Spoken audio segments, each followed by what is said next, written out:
아멘. 하나님 말씀 여호수아서 19장 24절에서 31절까지 말씀입니다. 여호수아서 19장 24절에서 31절까지 말씀.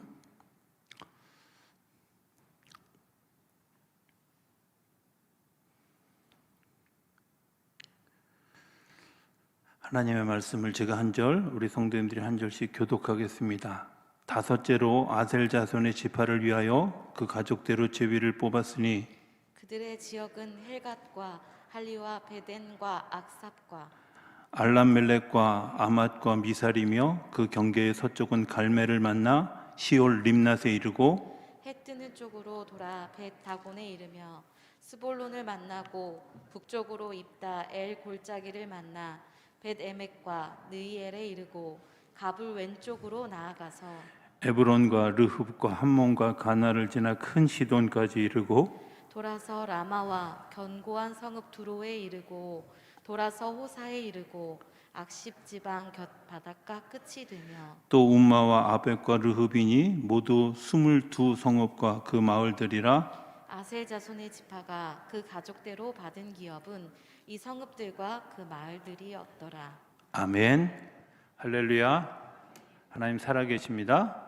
살아계신 하나님의 은혜와 평강이 저 여러분들과 또 영상 앞에서 예배하는 모든 분들에게 함께하게 되기를 주의 이름으로 축복합니다. 오늘 같이 말씀을 나누길 원하는 지파는 아셀이라는 지파입니다. 아셀, 무슨 지파일까요? 무슨 지파일까요?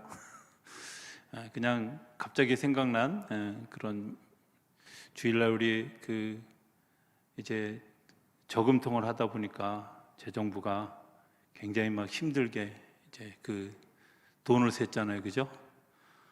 그럼 세면서 그랬을 것 같아요. 아셀, 웃겨야 되는데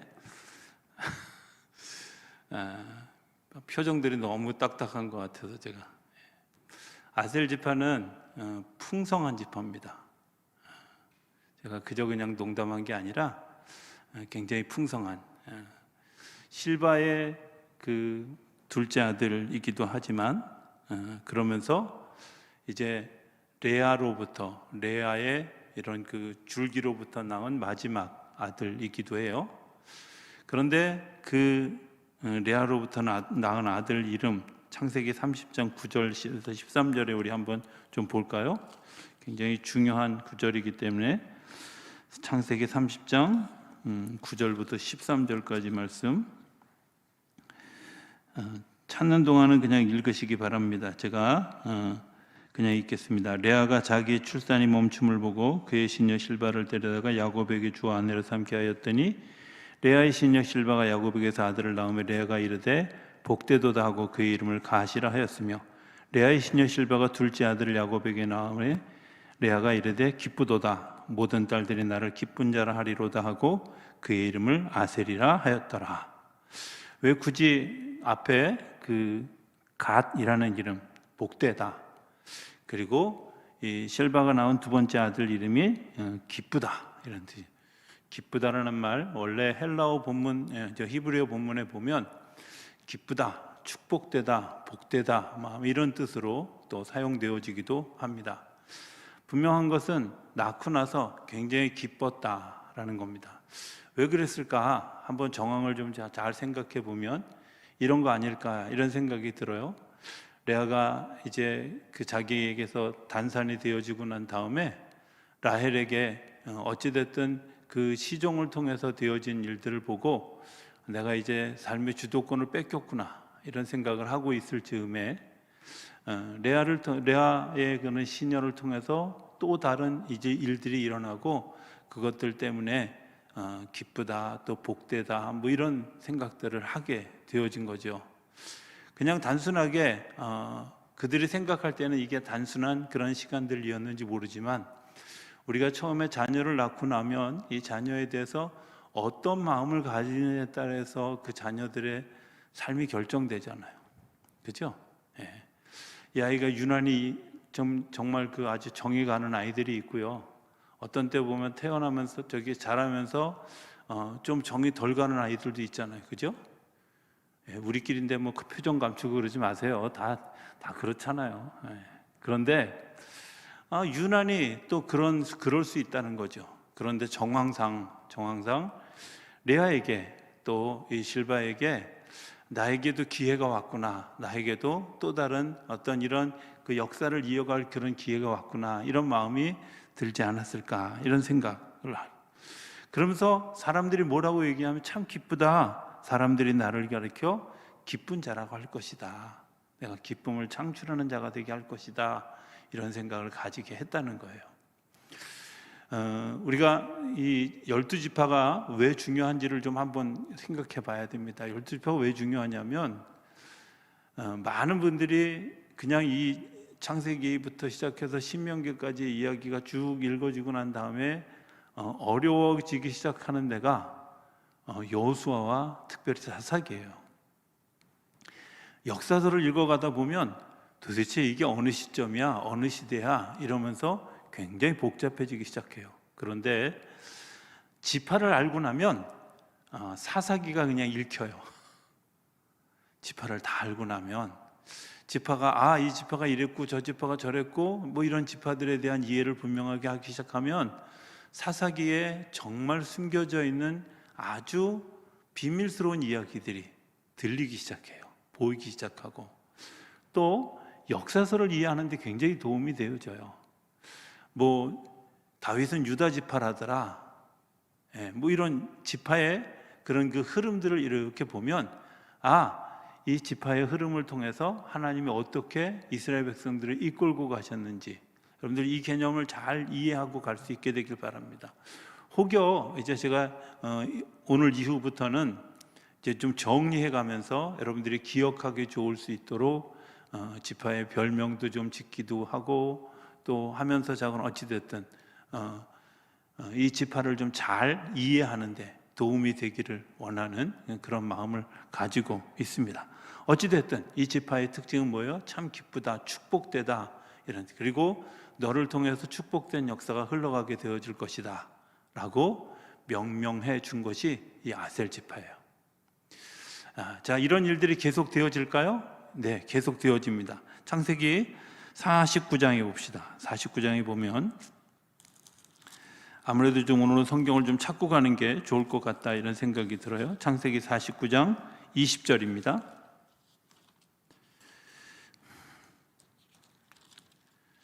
창세기 49장 20절에 보면, 자, 찾으셨나요? 네, 우리 한번 한 목소리 같이 읽을까요? 시작.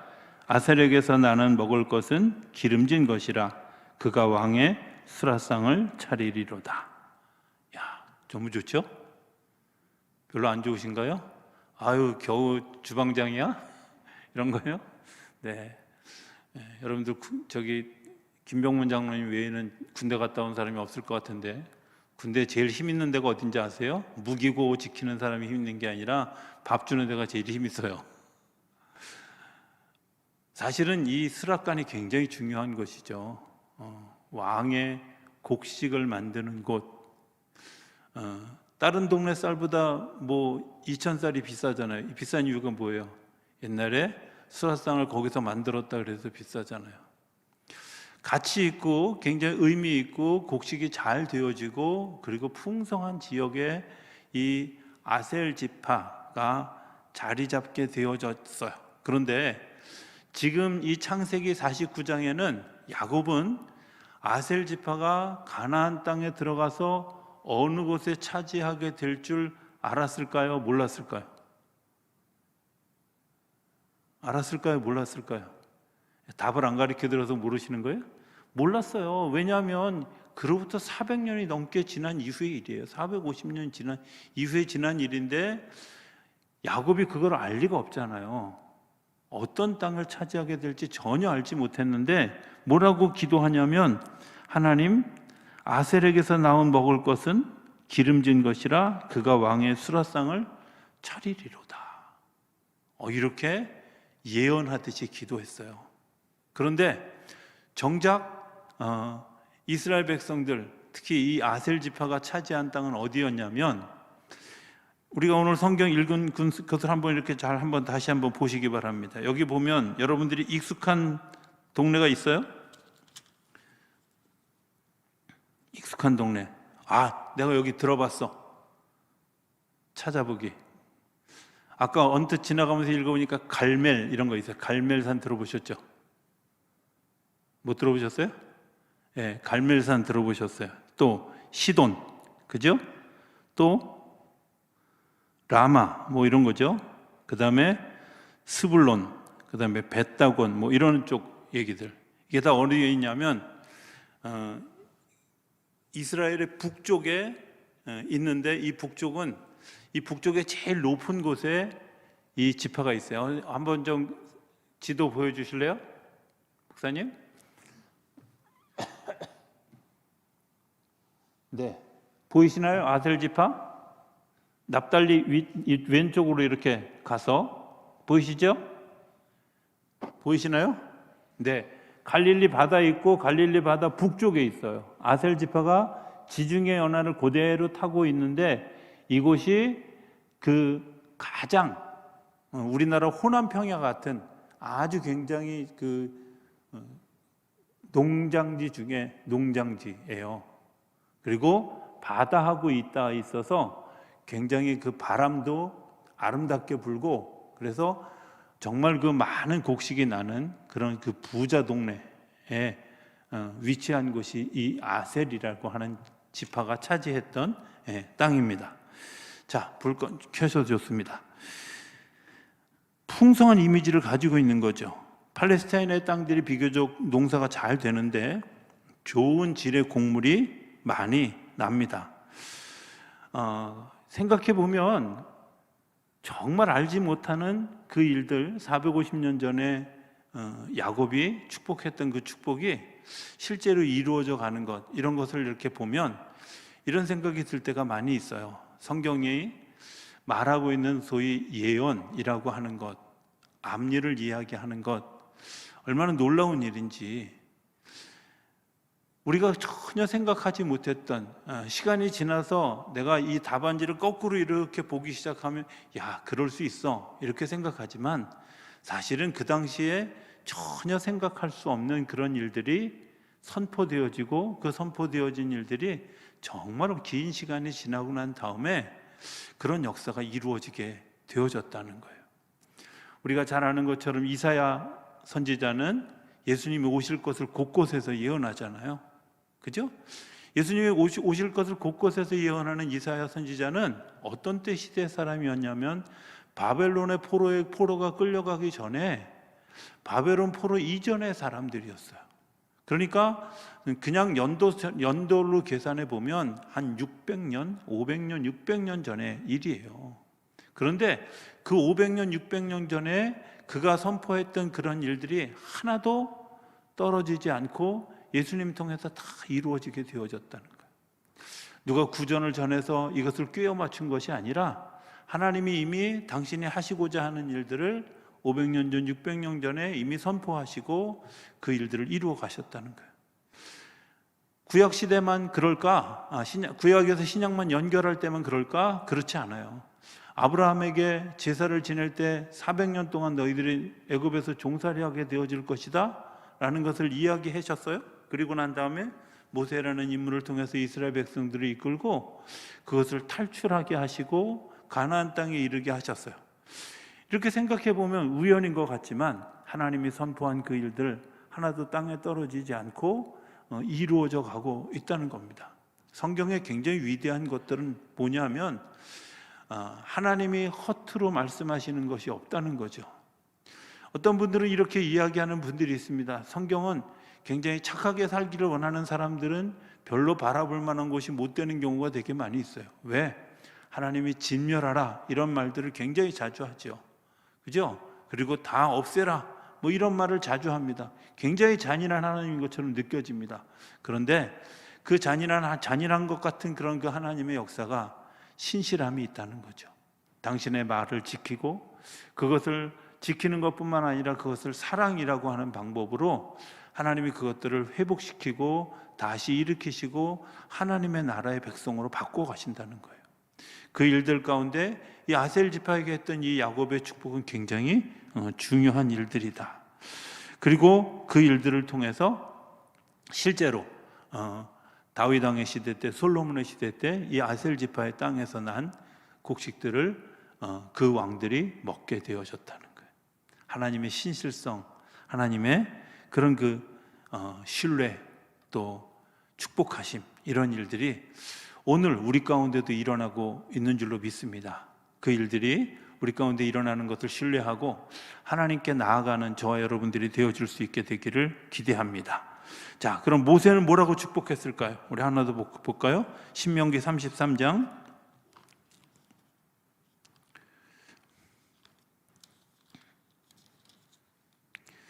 24절, 25절입니다.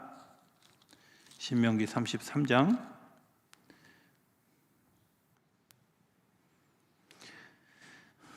찾으셨나요? 네. 자, 제가 좀 읽겠습니다. 아셀에 대하여는 일러스되 아셀은 아들들 중에서 더 복을 받으며 그의 형제에게 기쁨이 되며 그의 발이 기름에 잠길지로다. 내 문빗장은 철과 놋이 될 것이니 내가 사는 날을 따라서 능력이 있으리로다. 뭐라 그랬어요? 복을 받으며 형제에게 기쁨이 되며 또 그의 발이 기름에 잠길지로다. 야곱의 축복과 별로 다르지 않죠? 그죠? 예. 야곱의 축복은 뭐예요? 내가 담근 그 발이 정말 좋은 곡식을 나게 해서 그 곡식이 왕의 상에 오를 만큼 좋은 곡식들이 되어지는 것, 그것 때문에 사람들에게 기쁨을 주고 사람들이 축복된 일들을 나누는 그런 일들이 일어나야 되는 것 아니겠어요? 저는 사람을 기쁘게 하는 여러 가지 일들이 있지만 그 중에 어떤 일들이 있을까? 사람으로 하여금 잘 먹을 수 있도록 배려하는 일들, 그리고 섬기는 일들이 굉장히 귀하다고 생각이 되어져요.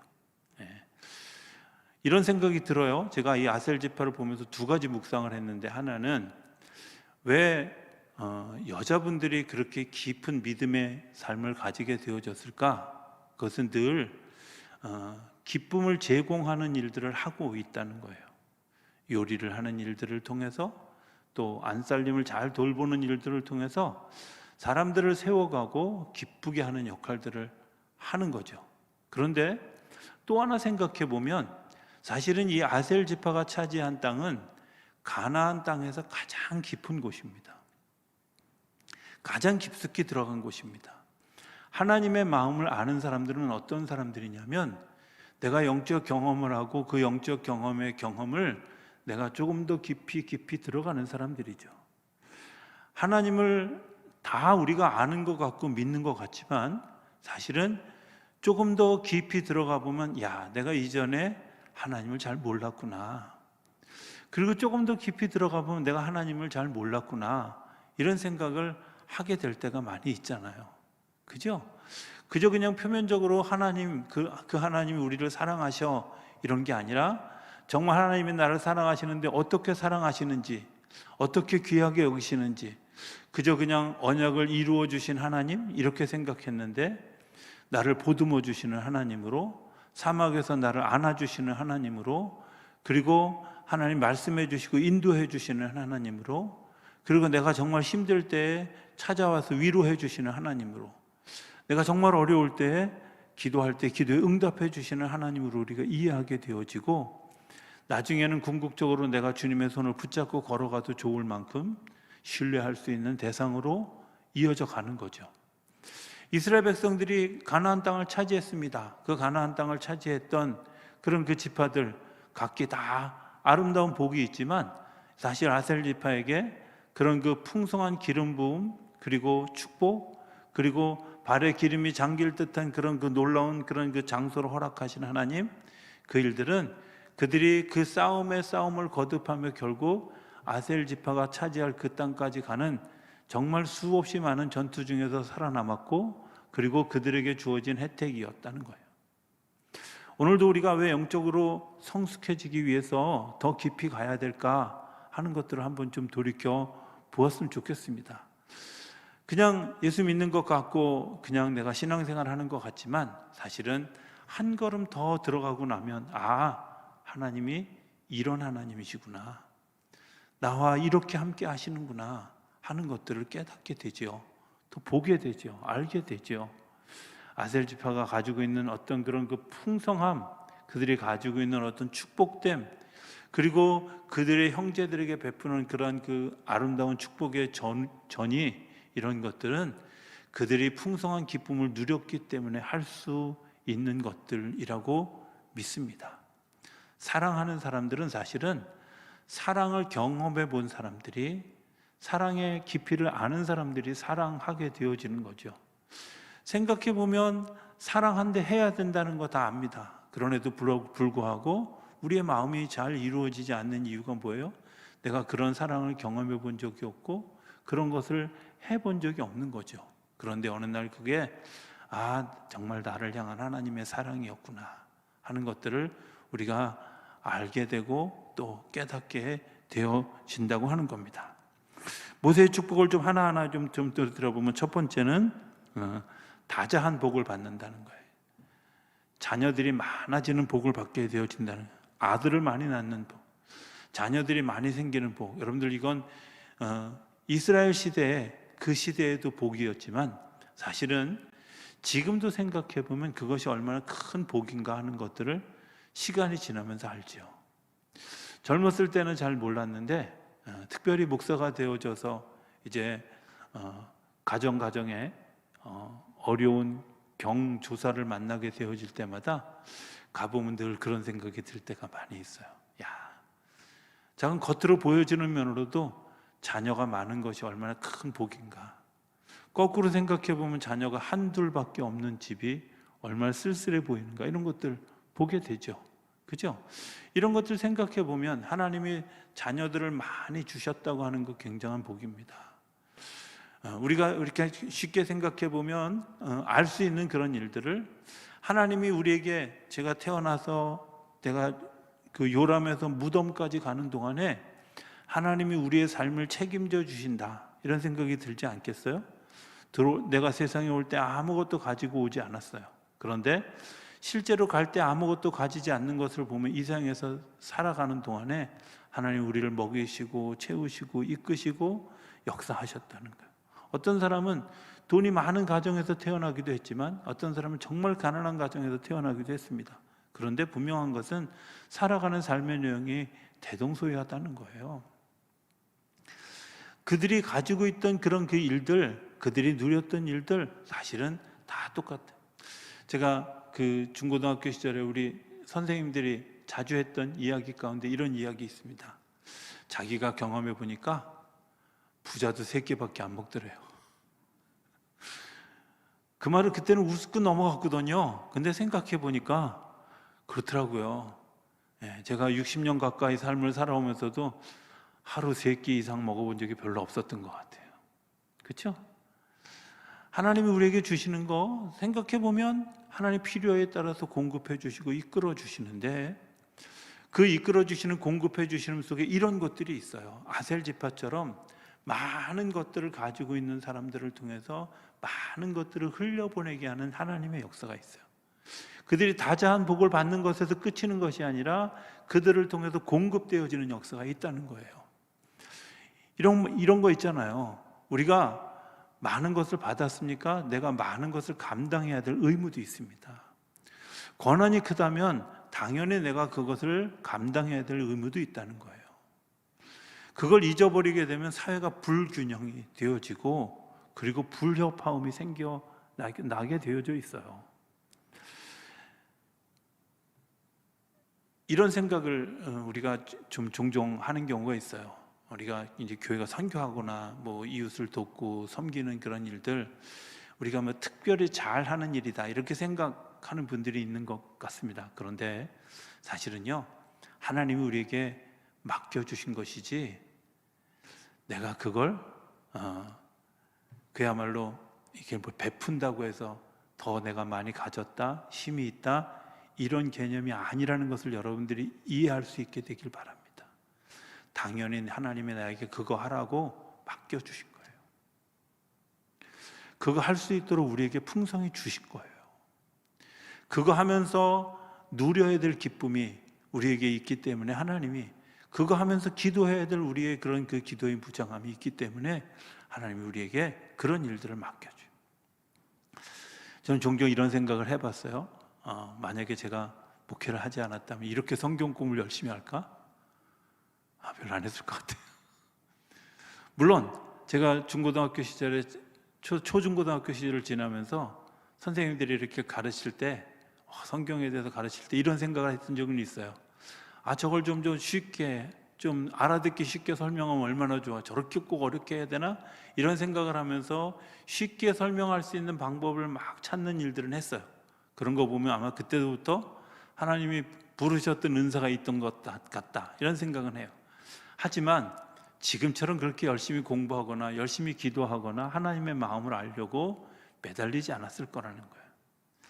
생각해보면 하나님이 저에게 주신 은사이기도 하고 그런 그 아셀 지파 같은 그런 복이죠. 그것은 당연히 내가 흘려보내는 것이 너무나 당연한 일들이라는 거예요.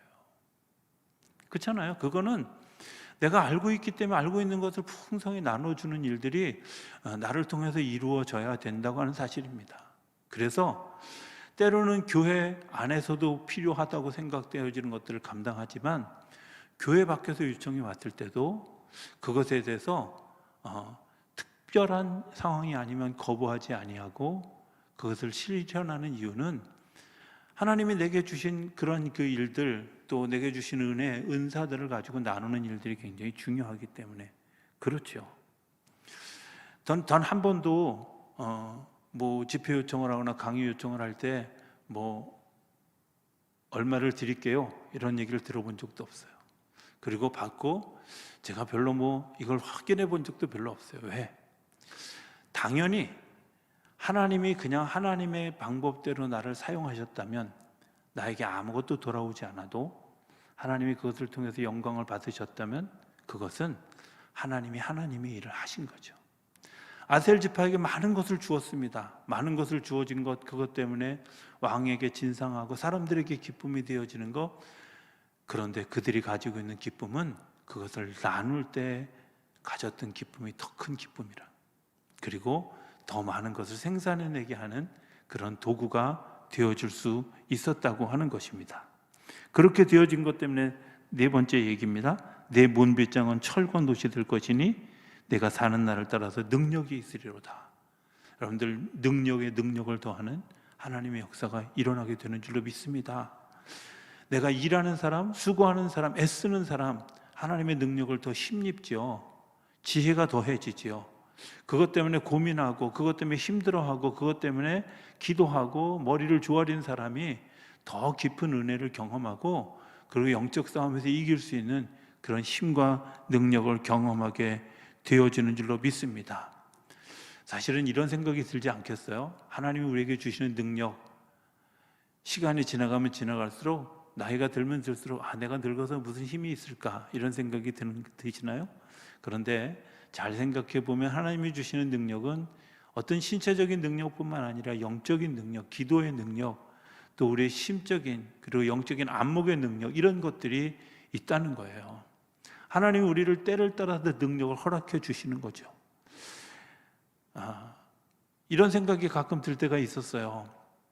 어떤 분들이 이렇게 질문하면 대답할 때 아주 대답을 막 정말 생각하지 못했던 대답을 딱 부러지게 하는 분들 여러 번 경험했어요.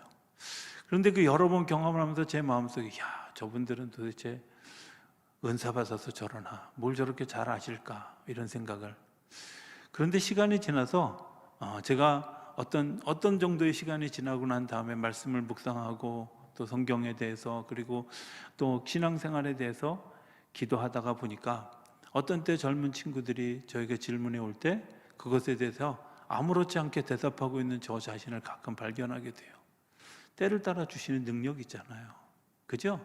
하나님이 그 시간들을 통해서 하나님이 우리를 잘하게 하시고 그 능력을 베풀어 가게 하시는 줄로 믿습니다. 보석이 어떤 보석일까요? 호마노라고 하는 보석입니다. 호마노라고 하는 보석은 불꽃이라는 별명을 가지고 있는데요. 아주 진하게 붉은 색상으로 되어져 있습니다. 그리고 반사가 잘 되는 보석이라고 그렇게 이야기합니다. 두 가지 상징이 있습니다. 하나는 영광, 하나는 축복이라는 겁니다. 제사장이 이 보석을, 이 호마노라는 보석을 여기다 차고 성전 그 지성소에 들어가 기도할 때마다 이 아셀 지파를 위해서 기도하면서 뭐라고 기도했겠어요? 하나님, 이들을 통해서 영광 받아 주십시오. 이들을 통해서 축복이 흘러가게 해 주십시오. 하나님의 복이 흘러가게 해 주십시오. 넘치게 해 주십시오. 하는 것들이 아마 제사장들의 기도였을 거예요. 여러분들이 그런 복을 받게 되기를 기대합니다. 하나님이 우리에게 주신 예수 믿는 사람이라고 하는 그런 특징은, 예수 믿는 사람이 가지고 있는 굉장히 중요한 특징은 이런 겁니다. 우리를 통해서 다른 사람이 살아나는 복의 근원입니다. 별로 커 보이지 않습니다. 그리고 별로 대단한 걸 가지고 있지 않은 것 같습니다. 그런데 그곳에서 끊임없이 흘러나오는 그런 일들이 이제 사람들을 살리고 영화롭게 하고 기쁘게 하고 복되게 하는 그런 일들 우리가 가지게 된다는 거예요. 작년에 그 태백에 갔다가 한강의 발원지에 갔던 적이 있었습니다. 한강의 발원지, 저는 그 발원지를 가면서 이런 생각을 했습니다. 그 발원지는 막 거대한 연못이 있을 것이다. 가보고 너무 놀랐어요. 차에서 내려가지고 한 2km 정도를 걸어 들어가요. 산으로. 아니, 이 산에 무슨 근원지가 있어? 이런 생각이 들어요. 조금 가까이 가니까 물소리가 나기 시작했어요. 그리고 가까이 가니까 물이 좀 콸콸콸콸 쏟아지는 소리가 났는데, 그냥 일반 이런 폭포보다, 그러니까 이런 폭포의 어떤 그런 그 크기보다 크지 않은 그런 작은 동. 근데 놀라운 건 볼품없고 숨겨져 있는데, 그 강물, 거기서부터 시작되어진 강이 남한강, 북한강으로 나뉘어져서, 그리고 대한민국 수도 서울의 그 어마어마한 사람들을 먹이고, 뿐만 아니라 그 태백에서부터 시작해서 흘러나오는 그런 그 많은 물들이 지금도 변함없이 흘러가고 있다는 거예요. 유명해야지 되는 게 아니라, 볼품이 있어야 되는 게 아니라, 볼품이 없는 것 같으나 거기에 힘이 있고 거기에 하나님의 물의 근원이 시작되어졌다고 하면 그것을 통해서 하나님의 역사가 일어나고 살아나게 되어지고 발전되어지고 축복되어지는 역사가 일어나게 되는 줄로 믿습니다. 예수 믿는 사람들의 특징은 저는 그런 거라고 생각합니다. 화려하지 않아도 좋습니다. 대단해 보이지 않아도 좋습니다. 고린도후서가 얘기하는 것처럼 너희들은 무명한 자 같으나 유명한 자요, 너희들이 가난한 자 같으나 궁핍한 자 같으나 너희가 충성이 나누어 주는 자라고. 그죠? 저는 그게 그리스도인들의 모습이라고 생각합니다. 하나님 우리에게 주신 그 풍성함을 따라서 우리가 흘려보내는 것들을 통해 많이 살아나게 하는 지파, 가장 깊은 곳에서 만난 그 하나님, 그것을 통해서 이스라엘 전체를 이제 정말 먹여 살렸던 곡창지대의 이 아셀 지파처럼 오늘 우리들의 삶을 통해 그런 영적인 것들이 흘러가고 그런 하나님의 축복이 흘러가는 일들이 일어나게 되기를 기대합니다. 그리고 그 사명을 잘 감당한 것 때문에 복에 복을 더하는 하나님의 역사를 경험하는 우리 모두가 되어줄 수 있게 되기를 주의 이름으로 축복합니다. 기도하겠습니다. 하나님 감사합니다. 오늘 저희들이 말씀을 같이 나눴습니다. 아셀 지파, 하나님이 그들에게 복을 주셔서 기쁘게 하셔서 그 기쁘게 한 것 때문에 다른 사람을 기쁘게 하고 풍성하게 주신 것 때문에 다른 사람들을 더 풍성하게 살렸던 귀한 역사, 오늘 저희에게도 일어나게 하옵소서. 하나님, 저희들을 통해 그런 역사들이 일어난 것 때문에 하나님 영광 받으시고 우리에게는 한없는 기쁨과 하나님의 축복, 그리고 때를 따라서 허락하신 하나님의 능력을 힘입어서 저희들이 주께로 한 걸음씩 더 가까이 나아가고 더 깊은 곳에 이르러가는 우리 모두가 되게 하여 주시옵소서. 예수님의 이름으로 기도드립니다. 아멘.